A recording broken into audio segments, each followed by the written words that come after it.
1940 ಬ್ರಿಟಿಷರ ಆಡಳಿತ ಇನ್ನೂ ಭಾರತದಲ್ಲಿ ಇತ್ತು. ಇವತ್ತು ನಾವು ನೋಡಿದ್ರು ಹುಬ್ಬಳ್ಳಿ ಮತ್ತು ಧಾರವಾಡ ಆ ಟೈಮಲ್ಲಿ ಹೇಗಿತ್ತು ಅನ್ನೋದು ಗೊತ್ತಾ? ಆ ಟೈಮಲ್ಲಿ ಕಾರು ಬೈಕ್ಗಳಿಗಿಂತ ಎತ್ತಿನ ಗಾಡಿಗಳು ಜಾಸ್ತಿ ಓಡಾಡ್ತಿದ್ದವು. ರೈಲು ನಿಲ್ದಾಣ ಹತ್ತಿರ ಸಾಲಾಗಿ ಚೀಲಗಳು ಇರ್ತಿದ್ದವು.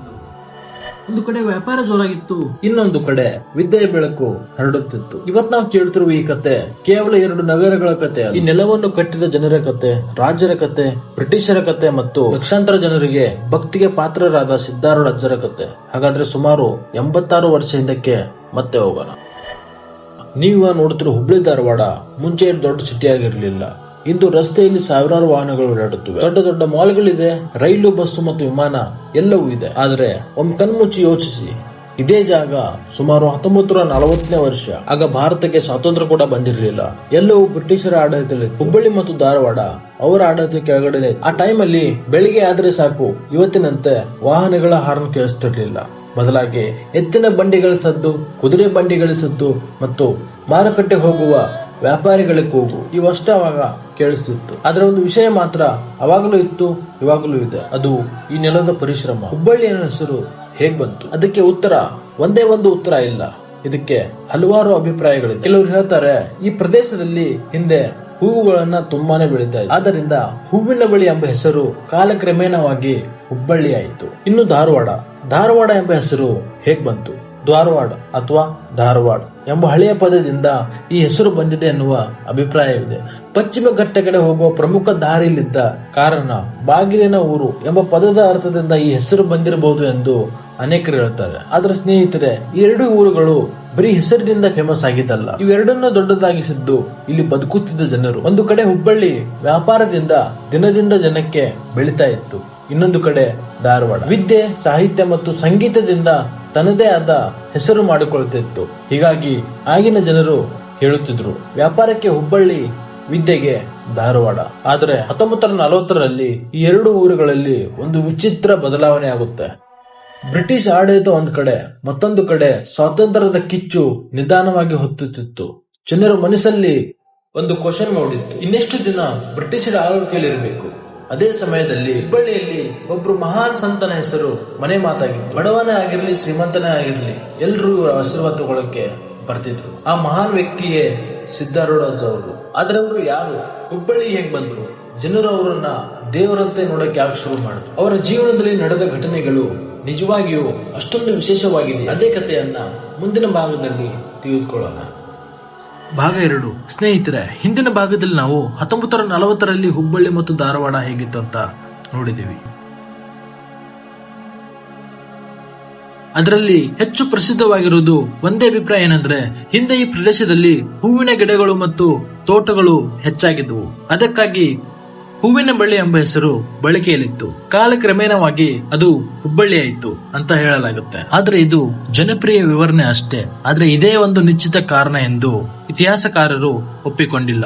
ಈಗ ಧಾರವಾಡ ಕಡೆ ಬರೋಣ. ಧಾರವಾಡ ಎಂಬ ಹೆಸರಿಗೂ ಹಲವು ವಿವರಗಳಿವೆ. ಆದ್ರೆ ಒಂದು ಪ್ರಸಿದ್ಧ ಅಭಿಪ್ರಾಯ ಪ್ರಕಾರ ಪಶ್ಚಿಮ ಘಟ್ಟದ ಕಡೆಗೆ ಹೋಗುವ ಪ್ರಮುಖ ಮಾರ್ಗದಲ್ಲಿದ್ದ ಕಾರಣ ದ್ವಾರದ ಊರು ಎಂಬ ಅರ್ಥದ ಪದದಿಂದ ಈ ಹೆಸರು ಬಂದಿರಬಹುದು ಎಂದು ಹೇಳಲಾಗುತ್ತೆ. ಹೆಸರು ಹೇಗ್ ಬಂದಿತ್ತು ಅನ್ನೋದಕ್ಕಿಂತ ದೊಡ್ಡ ವಿಷಯ ಏನಂದ್ರೆ, ಈ 2 ಊರುಗಳು ತಮ್ಮ ಕೆಲಸದಿಂದ ಹೆಸರು ಮಾಡಿವೆ. ಹುಬ್ಬಳ್ಳಿ ಅಂದ್ರೆ ವ್ಯಾಪಾರ, ಧಾರವಾಡ ಅಂದ್ರೆ ವಿದ್ಯೆ. ಆದ್ರೆ ಈ ಕತೆ ಇಷ್ಟಕ್ಕೆ ಮುಗಿಲಿಲ್ಲ.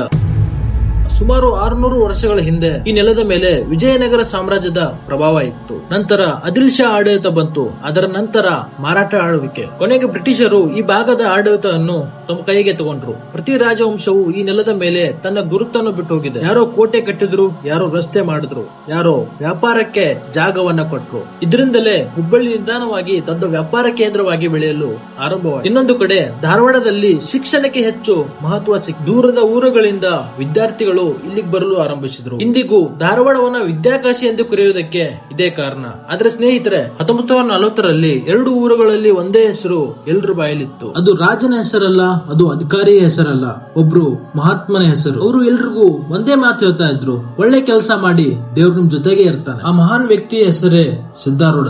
ಆದ್ರೆ ಅವರು ಹುಬ್ಬಳ್ಳಿಗೆ ಹೇಗ್ ಬಂದ್ರು? ಅವರು ಮಾಡಿದ ಸೇವೆ ಏನು? ಇಂದಿಗೂ ಲಕ್ಷಾಂತರ ಜನ ಯಾಕೆ ಅವ್ರ ಮಟ್ಟಕ್ಕೆ ಹೋಗ್ತಾರೆ? ಅದರ ಹಿಂದೆ ಇರುವ ನಿಜವಾದ ಕಥೆ ಏನು? ಭಾಗ 3 ಸಿದ್ಧಾರೂಢಾಚಾರ ನಿಜವಾದ ಕತೆ. ಸ್ನೇಹಿತರೆ, ಒಬ್ಬ ಮನುಷ್ಯ ಎಷ್ಟು ದೊಡ್ಡವನಾಗ್ಬೋದಂತ ಗೊತ್ತಾ? ಅವರ ಹತ್ತಿರ ಎಷ್ಟು ಹಣ ಇದೆ ಅನ್ನೋದ್ರಿಂದ ಅಲ್ಲ, ಅವರು ಎಷ್ಟು ಜನರ ಮನಸ್ಸಲ್ಲಿ ಜಾಗ ಮಾಡಿಕೊಂಡಿದ್ದಾರೆ ಅನ್ನೋದು ಮುಖ್ಯ ಆಗುತ್ತೆ. ಅಂತ ವ್ಯಕ್ತಿಗಳಲ್ಲಿ ಒಬ್ರು ಸಿದ್ಧಾರೂಢಾಚಾರ. ಇವತ್ತು ಹುಬ್ಳಿಗೆ ಯಾರೇ ಬಂದ್ರು ಸಿದ್ಧಾರೂಢಾಚಾರ ಮಠಕ್ಕೆ ಹೋಗಿ ನಮಸ್ಕಾರ ಮಾಡ್ತಾರೆ. ಆದ್ರೆ ಈ ಮಠದ ಹಿಂದೆ ಇರುವ ಕತೆ ಎಷ್ಟು ಜನರಿಗೆ ಗೊತ್ತು? ಹಾಗಾದ್ರೆ ಆ ಕತೆನ ಕೇಳೋಣ. ಸುಮಾರು 19ನೇ ಶತಮಾನದಲ್ಲಿ ಉತ್ತರ ಕರ್ನಾಟಕದ ಈ ಭಾಗದಲ್ಲಿ ಒಬ್ಬ ಬಾಲಕ ಜನಿಸ್ತಾನೆ. ಬಾಲ್ಯದಿಂದಲೇ ಅವನಿಗೆ ದೇವರ ಧ್ಯಾನ, ಸತ್ಯ ಮತ್ತು ಸರಳ ಜೀವನದ ಮೇಲೆ ಅಪಾರ ಆಸಕ್ತಿ ಇತ್ತು. ವಯಸ್ಸು ಹೆಚ್ಚಾದಂತೆ ಅವರು ಊರು ತಿರುಗ್ತಾ ಗುರುಗಳಿಗೆ ಭೇಟಿ ಕೊಡ್ತಾರೆ. ಜೀವನದ ಅರ್ಥವನ್ನು ಹುಡುಕ್ತಾರೆ. ಕೊನೆಗೆ ಅವರ ಜೀವನದ ದಾರಿ ಹುಬ್ಬಳ್ಳಿಗೆ ಕರೆತರುತ್ತೆ. ಆ ಕಾಲದಲ್ಲಿ ಹುಬ್ಬಳ್ಳಿ ಬೆಳೆಯುತ್ತಿದ್ದ ವ್ಯಾಪಾರ ನಗರ. ಪ್ರತಿದಿನ ಸಾವಿರಾರು ಜನ ಬರ್ತಾ ಇದ್ರು. ಬಡವರು ಇದ್ರು, ಶ್ರೀಮಂತರು ಇದ್ರು, ಕಾಲಿಕಾರರು ಇದ್ರು, ಮತ್ತೆ ವ್ಯಾಪಾರಿಗಳು ಕೂಡ ಇದ್ರು. ಆದ್ರೆ ಸಿದ್ಧಾರೂಢಾಚಾರ ಕಣ್ಣಿಗೆ ಎಲ್ರೂ ಒಂದೇ. ಅವ್ರ್ಯಾರು ಜಾತಿ ಕೇಳಲಿಲ್ಲ, ಯಾರ ಬಳಿ ಎಷ್ಟು ಹಣ ಇದೆ ಅಂತ ನೋಡ್ಲಿಲ್ಲ. ಒಳ್ಳೆಯ ಮನುಷ್ಯ ಆಗು, ದೇವರನ್ನ ನೆನೆಸು, ಇನ್ನೊಬ್ಬರಿಗೆ ಸಹಾಯ ಮಾಡು ಎಂಬುದನ್ನ ಅವರು ಹೇಳ್ತಾ ಇದ್ರು. ಅವರ ಸರಳ ಜೀವನವೇ ಜನರನ್ನ ಸೆಳೆಯಿತು. ನಿಧಾನವಾಗಿ ಅವರು ಸುತ್ತ ಭಕ್ತರನ್ನು ಸೇರತೊಡಗಿದ್ರು. ಇಲ್ಲಿಂದಲೇ ಸಿದ್ಧಾರೂಢಾಚಾರ ಮಠ ರೂಪುಗೊಂಡಿತ್ತು. ಇಂದಿಗೂ ಸಾವಿರಾರು ಜನ ಅಲ್ಲಿಗೆ ಹೋಗ್ತಾರೆ. ಅನ್ನೋ ದಾಸೋಹದಲ್ಲಿ ಊಟ ಮಾಡ್ತಾರೆ. ಸೇವೆ ಪರಂಪರೆ ಮುಂದುವರೆದಿದೆ. ಈಗ ಒಂದು ವಿಷಯ ಹೇಳಬೇಕು ಸ್ನೇಹಿತರೆ, ಸಿದ್ಧಾರೂಢಾಚಾರ ಬಗ್ಗೆ ಅನೇಕ ಪವಾಡಗಳ ಕಥೆಗಳು ಜನರಲ್ಲಿ ಪ್ರಸಿದ್ಧವಾಗಿದೆ. ಯಾರಿಗೋ ಆರೋಗ್ಯ ಸಿಕ್ಕಿತು, ಯಾರಿಗೋ ಕಷ್ಟ ದೂರ ಆಯ್ತಾ, ಹಲವಾರು ಕಥೆಗಳನ್ನು ಭಕ್ತರು ಹೇಳ್ತಾರೆ. ಆದರೆ ಇವು ಭಕ್ತರ ನಂಬಿಕೆಯ ಕಥೆಗಳು. ಇತಿಹಾಸದಲ್ಲಿ ದಾಖಲೆಯಾಗಿದ್ದು ಅವರ ಸರಳ ಜೀವನ, ಸೇವೆ ಮತ್ತು ಸಮಾನತೆಯ ಸಂದೇಶ. ಅದೇ ಇವರ ನಿಜವಾದ ಮಹತ್ವ. 1940ರ ಹೊತ್ತಿಗೆ ಸಿದ್ಧಾರೂಢಾಚಾರ ಅವರು ಲಿಂಗೈಕ್ಯರಾದರು. ಊರೂರುಗಳಿಂದ ಜನ ಆಶೀರ್ವಾದ ತಗೊಳ್ಳೋಕೆ ಬಂದರು. ಆದರೆ ಇದೇ ಸಮಯದಲ್ಲಿ ದೇಶದ ಇನ್ನೊಂದು ಕಡೆ ದೊಡ್ಡ ಬದಲಾವಣೆ ನಡೀತಾ ಇತ್ತು. ಭಾರತದ ಎಲ್ಲಾ ಜನರು ಬ್ರಿಟಿಷ್ ವಿರುದ್ಧ ಸ್ವಾತಂತ್ರ್ಯಕ್ಕಾಗಿ ಹೋರಾಡ್ತಾ ಇದ್ದರು. ಹುಬ್ಬಳ್ಳಿ ಮತ್ತು ಧಾರವಾಡದ ಜನರು ಅದರಲ್ಲಿ ಭಾಗವಾಗಿದ್ದರು.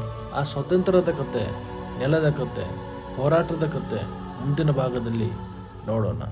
ಬ್ರಿಟಿಷರ ಕಾಲದಲ್ಲಿ ಹುಬ್ಬಳ್ಳಿ ಮತ್ತು ಧಾರವಾಡ ಹೇಗಿತ್ತು? ಭಾಗ 4. ಇವತ್ತು ನಾವು ಸ್ವತಂತ್ರ ಸಿಕ್ಕಿರೋ ಭಾರತದಲ್ಲಿ ಬದುಕ್ತಾ ಇದ್ದೀವಿ. ನಮಗೆ ಬೇಕಾದ ನಾಯಕನನ್ನ ನಾವೇ ಆಯ್ಕೆ ಮಾಡ್ಕೋತಾ ಇದ್ದೀವಿ. ನಮ್ದೇ ಆದ ಒಂದು ಫ್ಲಾಗ್ ಇದೆ, ನಮ್ದೇ ಆದ ಸರ್ಕಾರ ಇದೆ. 1940ರಲ್ಲಿ ಪರಿಸ್ಥಿತಿ ಹೀಗಿರಲಿಲ್ಲ. ಆಗ ಭಾರತ ಸಂಪೂರ್ಣ ಬ್ರಿಟಿಷರ ಆಳ್ವಿಕೆಯಲ್ಲಿ ಇತ್ತು. ಹುಬ್ಬಳ್ಳಿ ಮತ್ತು ಧಾರವಾಡವು ಅದಕ್ಕೆ ಹೊರತಾಗಿರಲಿಲ್ಲ. ಆ ಸಮಯದಲ್ಲಿ ಜನರ ಮನಸ್ಸಿಗೆ ಒಂದು ದೊಡ್ಡ ಆಸೆ ಇತ್ತು, ಯಾವಾಗ ನಮ್ಮ ದೇಶಕ್ಕೆ ಸ್ವಾತಂತ್ರ್ಯ ಸಿಗ್ತದೆಯೋ ಅನ್ನೋದು. ಆ ಕಾಲದಲ್ಲಿ ಇವತ್ತಿನಷ್ಟು ಜೀವನ ಸುಲಭ ಇರಲಿಲ್ಲ. ಮೊಬೈಲ್ ಇರಲಿಲ್ಲ, ಇಂಟರ್ನೆಟ್ ಇರಲಿಲ್ಲ, ಟಿವಿ ಕೂಡ ಇರಲಿಲ್ಲ. ಸುದ್ದಿಗಳು ಪತ್ರಿಕೆಗಳಿಂದ ಅಥವಾ ಊರುಗಳಿಂದ ಎಲ್ಲ ಜನರಿಗೆ ತಲುಪುತ್ತಿತ್ತು. ಆದರೂ ಜನರ ಜೀವನ ನಿಂತಿರಲಿಲ್ಲ. ಹುಬ್ಬಳ್ಳಿಯ ಮಾರುಕಟ್ಟೆಗಳು ಬೆಳಗಿಂದಲೇ ಹತ್ತಿ, ಧಾನ್ಯ, ಮೆಣಸಿನಕಾಯಿ, ಬೆಲ್ಲ, ಬಟ್ಟೆಗಳು ಇವುಗಳ ವ್ಯಾಪಾರ ಜೋರಾಗಿ ನಡೀತಾ ಇತ್ತು. ಇದೇ ಕಾರಣಕ್ಕೆ ಹುಬ್ಬಳ್ಳಿ ಉತ್ತರ ಕರ್ನಾಟಕದ ಪ್ರಮುಖ ವ್ಯಾಪಾರ ಕೇಂದ್ರಗಳಲ್ಲಿ ಒಂದಾಗಿ ಬೆಳೀತು. ಮತ್ತೊಂದು ಕಡೆ ಧಾರವಾಡ, ಅಲ್ಲಿ ಶಿಕ್ಷಣಕ್ಕೆ ಹೆಚ್ಚು ಮಹತ್ವ ಸಿಕ್ಕಿತ್ತು. ಶಾಲೆಗಳು, ಕಾಲೇಜುಗಳು, ಸಾಹಿತ್ಯ, ಸಂಗೀತ ಇವೆಲ್ಲವೂ ಧಾರವಾಡದ ಹೆಸರನ್ನು ಇನ್ನಷ್ಟು ದೊಡ್ಡದಾಗಿಸಿದವು. ಅದರಿಂದಲೇ ಜನರು ಹೇಳ್ತಿದ್ರು, ವ್ಯಾಪಾರಕ್ಕೆ ಹುಬ್ಬಳ್ಳಿ, ವಿದ್ಯೆಗೆ ಧಾರವಾಡ. ಆದರೆ ಇಲ್ಲಿ ಒಂದು ಕುತೂಹಲಕಾರಿ ವಿಷಯ ಇದೆ. ಇಂದು ನಾವು ಹುಬ್ಬಳ್ಳಿ ಮತ್ತು ಧಾರವಾಡವನ್ನ ಒಂದೇ ನಗರ ಅಂತ ಹೇಳ್ತೇವೆ. ಆದರೆ ಆಗ ಇವೆರಡೂ ನಗರಗಳು ಬೇರೆ ಬೇರೆ ನಗರಗಳಾಗಿದ್ದವು. ಒಂದಕ್ಕೆ ತನ್ನದೇ ಆದ ಗುರುತು, ಇನ್ನೊಂದಕ್ಕೆ ತನ್ನದೇ ಆದ ಹೆಮ್ಮೆ. ವ್ಯಾಪಾರ, ಶಿಕ್ಷಣ, ಸಂಸ್ಕೃತಿ ಇವೆಲ್ಲವೂ ಒಂದಕ್ಕೊಂದು ಬೆಳೆಸಿಕೊಂಡಿದ್ದವು. ಇದೇ ಕಾರಣಕ್ಕೆ ಮುಂದೆ ಎರಡು ನಗರಗಳು ಇತಿಹಾಸವನ್ನೇ ಬದಲಾಯಿಸಿತು. ಆದರೆ ಅದಕ್ಕಿಂತ ಮೊದಲು 1940ರ ಹೊತ್ತಿಗೆ ದೇಶಾದ್ಯಂತ ಸ್ವಾತಂತ್ರ್ಯದ ಕೂಗು ಜೋರಾಗುತ್ತಿತ್ತು. ಮಹಾತ್ಮ ಗಾಂಧೀಜಿಯವರ ಚಳವಳಿ ಜನರಿಗೆ ಹೊಸ ಉತ್ಸಾಹವನ್ನು ಹುಟ್ಟಿಸಿದವು. ಆದರೆ ಪ್ರಭಾವ ಉತ್ತರ ಕರ್ನಾಟಕದ ಮೇಲೆ ಕೂಡ ಇತ್ತು. ಜನರು ಬದಲಾವಣೆಯನ್ನ ಬಯಸುತ್ತಿದ್ದರು, ಸ್ವಾತಂತ್ರ್ಯವನ್ನ ಬಯಸುತ್ತಿದ್ದರು, ಹೊಸ ಭಾರತವನ್ನ ಕನಸು ಕಾಣುತ್ತಿದ್ದರು. ಅವರಿಗೆ ಗೊತ್ತಿರಲಿಲ್ಲ ಇನ್ನು ಕೆಲವೇ ವರ್ಷಗಳಲ್ಲಿ ಭಾರತದ ಇತಿಹಾಸವೇ ಬದಲಾಗುತ್ತಿದೆ ಎಂದು. 1947 ಇದು ವರ್ಷ ಕೇವಲ ವರ್ಷ ಅಲ್ಲ, ಭಾರತದ ಭವಿಷ್ಯವನ್ನ ಬದಲಾಯಿಸಿದ ವರ್ಷ. ಆದರೆ ಸ್ವಾತಂತ್ರ್ಯದ ನಂತರ ಹುಬ್ಬಳ್ಳಿ ಮತ್ತು ಧಾರವಾಡ ಹೇಗೆ ಬೆಳೀತು? ಈ ಎರಡು ನಗರಗಳು ಹುಬ್ಬಳ್ಳಿ ಮತ್ತು ಧಾರವಾಡ ಒಂದಾಗಿದ್ದು ಹೇಗೆ? ಇದೇ ಕಥೆನ ಕೊನೆಯ ಭಾಗದಲ್ಲಿ ನೋಡೋಣ.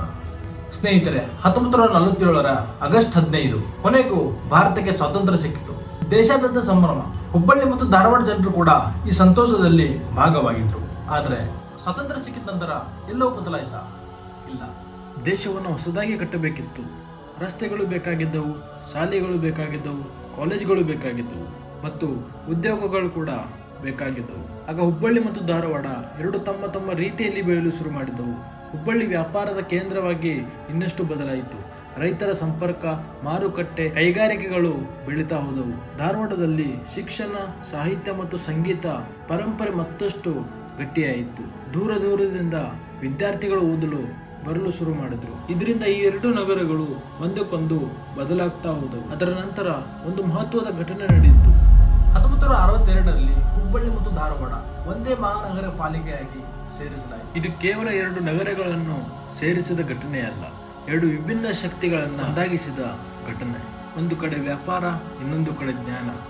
ಇವೆರಡು ಸೇರಿ ಉತ್ತರ ಕರ್ನಾಟಕದ ದೊಡ್ಡ ನಗರವಾಯಿತು. ಇಂದು ನಾವು ನೋಡುತ್ತಿರುವ BRTC ರಸ್ತೆಗಳು, ವಿಶ್ವವಿದ್ಯಾಲಯಗಳು, ದೊಡ್ಡ ಆಸ್ಪತ್ರೆಗಳು, ಕಂಪನಿಗಳು, ರೈಲು ನಿಲ್ದಾಣ, ವಿಮಾನ ನಿಲ್ದಾಣ ಇವೆಲ್ಲವೂ ಒಂದೇ ದಿನದಲ್ಲಿ ಬಂದಿಲ್ಲ. ನೂರಾರು ವರ್ಷಗಳ ಪರಿಶ್ರಮ ಇದೆ. ಸಾವಿರಾರು ಜನರ ಕನಸು, ಅನೇಕ ತಲೆಮಾರಿಗಳ ದುಡಿಮೆ ಇವೆಲ್ಲವೂ ಸೇರಿ ಇಂದಿನ ಹುಬ್ಬಳ್ಳಿ ಮತ್ತು ಧಾರವಾಡವನ್ನ ನಿರ್ಮಿಸಿವೆ. ಸಿದ್ದಾರೂಢ ಅಜ್ಜರ ಮಠ ಇಂದಿಗೂ ಸಾವಿರಾರು ಜನರ ಶಾಂತಿಯ ಸ್ಥಳವಾಗಿದೆ. ಹಾಗಾಗಿಯೇ ಧಾರವಾಡ ಸಾಹಿತ್ಯ, ಸಂಗೀತ ಮತ್ತು ವಿದ್ಯೆಯ ಪರಂಪರೆ ಇನ್ನೂ ಜೀವಂತವಾಗಿದೆ. ಹುಬ್ಬಳ್ಳಿಯ ವ್ಯಾಪಾರದ ಚೈತನ್ಯ ಇನ್ನೂ ಕಡಿಮೆಯಾಗಿಲ್ಲ. ಇದನ್ನೇ ಈ ನೆಲದ ನಿಜವಾದ ಶಕ್ತಿ ಎಂದು ಹೇಳಬಹುದು. ಹಾಗಾದ್ರೆ ಸ್ನೇಹಿತರೆ, ಇದು ಕೇವಲ ಎರಡು ನಗರಗಳ ಇತಿಹಾಸವಲ್ಲ, ಇದು ನಮ್ಮ ಹಿರಿಯರ ಕನಸಿನ ಕತೆ, ಅವರ ಪರಿಶ್ರಮದ ಕತೆ, ನಮ್ಮ ಉತ್ತರ ಕರ್ನಾಟಕದ ಹೆಮ್ಮೆಯ ಕತೆ. ಈ ವಿಡಿಯೋ ನಿಮಗೆ ಇಷ್ಟ ಆಗಿದ್ರೆ ಲೈಕ್ ಮಾಡಿ, ಶೇರ್ ಮಾಡಿ, ಸಬ್ಸ್ಕ್ರೈಬ್ ಮಾಡೋದನ್ನ ಮರಿಬೇಡಿ. ಮುಂದಿನ ವಿಡಿಯೋ ಯಾವ ಊರ ಬಗ್ಗೆ ಇರಬೇಕಂತ ಕಮೆಂಟ್ ಮಾಡಿ. ಹಾಗಾದ್ರೆ ಮುಂದಿನ ವಿಡಿಯೋ ಜೊತೆಗೆ ಮತ್ತೆ ಸಿಗೋಣ. ಅಲ್ಲಿವರೆಗೂ ಬಾಯ್.